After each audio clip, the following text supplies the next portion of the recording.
Good morning, Nay Goldie! Tay Goldie! Kamusta naman kayo? Mukhang okay na kayo ah.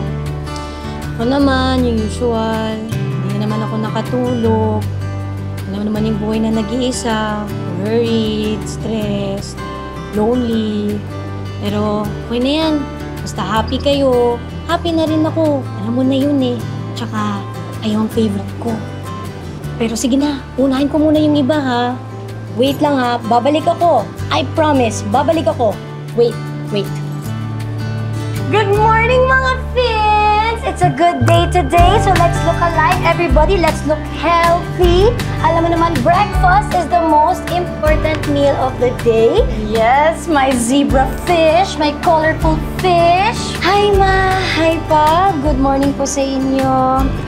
So medyo mahina po ang store, pero okay lang. Like what you always taught me.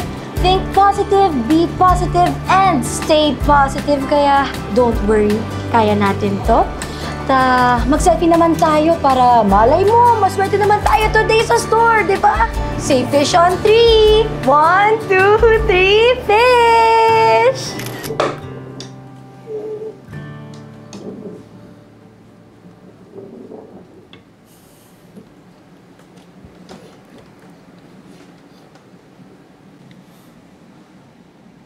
Idol, almost 3 months ka na nagmumukmuk dito sa kwarto mo. Pati trabaho mo, naapektuhan na. Kailangan mo na mag-move on. Buti na lang kakilala ng mami may-ari ng cafe. Bumalik ka na lang daw kapag okay ka na.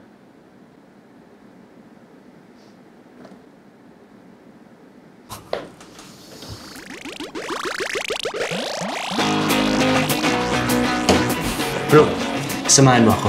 Saan? Tara.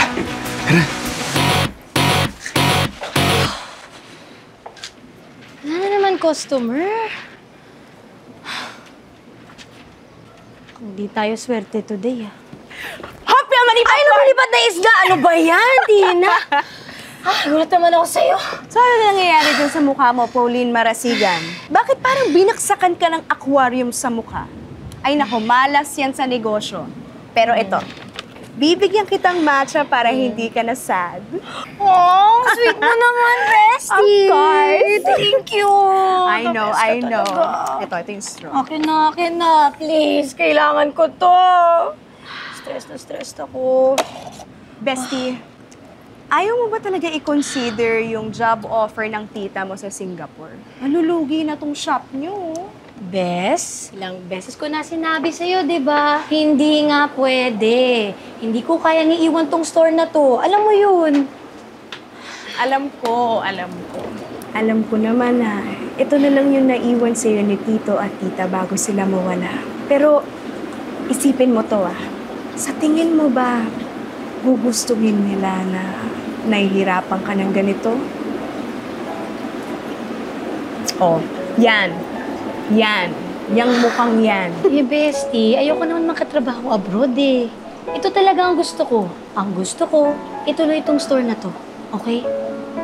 At saka, ang sarap sa pakiramdam na nakakatulong ako sa ibang tao na magkaroon sila ng pet fish habang buhay. Tsaka bes, legit to promise, nakakatulong sa mental health ang magkaroon ng pet fish. Kasi, wala, panuurin mo lang sila, na lumalangoy, tas bigla, tatahimik ang mundo mo. Just so therapeutic. Okay. Pero kasi nagsasuggest lang naman ako sa'yo. Siyempre, as your best friend, concern lang naman ako sa'yo. Ako naman yun, bestie. At thank you. Pero, trust me naman. Alam ko na makakabawi din tayo. Okay, Alam mo fine. naman yun. Okay. Stay positive, think positive, be positive. Okay? Fighting? Fighting. Yes. Sarap naman ito. Sarap. Your favorite. Idol, anong gagawin natin dito? Relax ka lang, bro. Bibili tayo ng isda. Yes, Idol! Isda! Uy, bestie, may customer.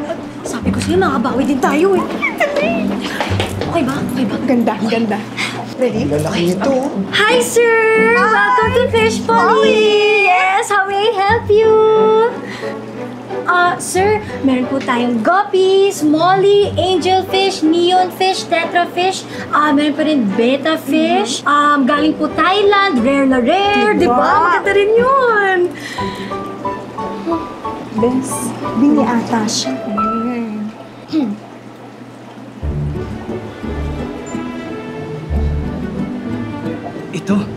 Ito yung hinahanap ko. Miss, magkano tong dalawang isda? Bibilhin ko. Sir, hindi po sila for sale. Kung gusto niyo po, may ibang Orlando goldfish dito po sa likod. 3,000 pesos? Sir, hindi po sila for sale.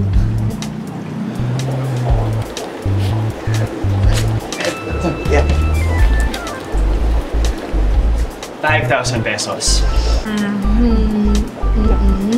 Hindi yata pinagbibili ni ate. Rosie, Ito. 7,000 pesos. Bibilhin ko na. Bes, 7 lang. Kunin mo na yan, Bes. Game. Hindi. Lahat na. Ayan, that's money. 10,000 pesos. Ang kukulit ninyo, sir! Sinabi ko nga hindi for sale eh! Idol, kung natin ipilit, di yata ipinagbibili. Baka masapakpan yan tayo ni ate. Ika na.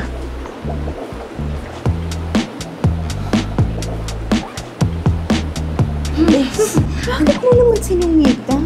Tingnan mo, ang cute niya. Oh, bagay kayo. Isa ka pa!